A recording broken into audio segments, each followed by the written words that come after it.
আসসালামু আলাইকুম। আজকে আপনাদেরকে দেখাতে এসেছি আমের এক প্রজাতি। এটা কাটিমন জাতের আম, ১২ মাসি আম এটা। তো দেখতে পাচ্ছেন বিভিন্ন সাইজের আম গাছে আছে এবং সেই সাথে গাছের মুকুলও দেখতে পাচ্ছেন এবং বেশ মাঝারি সাইজ এবং বড় সাইজের যে বিশেষ আমগুলো ধরছে এটা ১২ মাসই পাওয়া যায়।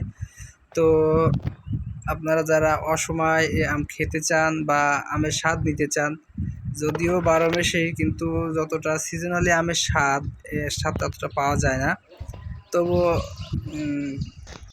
অসময়ে আমের স্বাদ নেওয়ার জন্য আপনারা আপনাদের বাসাবাড়ি বা আঙিনায় অথবা ছাদ বাগানে এভাবে কাটিমন জাতের আম আপনারা উৎপাদন করতে পারেন এবং তা রোপণ করতে পারেন। তো অসময়ে যেহেতু আমগুলো পাওয়া যায়, সে আমের দামও হিসাব করে বেশ ভালোই পাওয়া যায়। তো আপনারা কাটিমন জাতের আম ইচ্ছা করলে ভাই শখের বশে লাগাতে পারেন। গাছটা বেশ বড় হয় না, আবার খুব ছোটও না, মাঝারি সাইজের। দেখতে পাচ্ছেন বেশ সুন্দর, আবার ছোট ছোট মুকুল ধরেছে, সাথে ছোট ছোট গুটি। ইনশাল্লাহ ভালো থাকবে।